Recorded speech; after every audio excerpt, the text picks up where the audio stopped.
নমস্কাৰ। গৰম বন্ধ খোলাৰ পিছত আজি প্ৰথম স্কুলত গৈছে।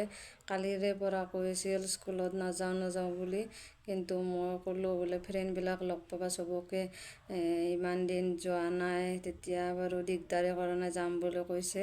নোযোৱা বাৰু হোৱা নাই আজি, যাম বুলি কৈ আছিল, কিন্তু ধুনীয়াকৈ গৈছে। কিন্তু খোৱা বোৱাত অলপ দিগদাৰী হৈছে, যিহেতু আজি ৰাতিপুৱাই খোৱা বোৱা কৰিব লগা হৈছে। এনে ধৰক দেৰিকৈ বাৰু কৰে, ইমান দিন দেৰিকৈ খোৱা বোৱা কৰিছিল, আজি ৰাতিপুৱা কৰিব লগাৰ কাৰণে দিগদাৰী হৈছে অলপ।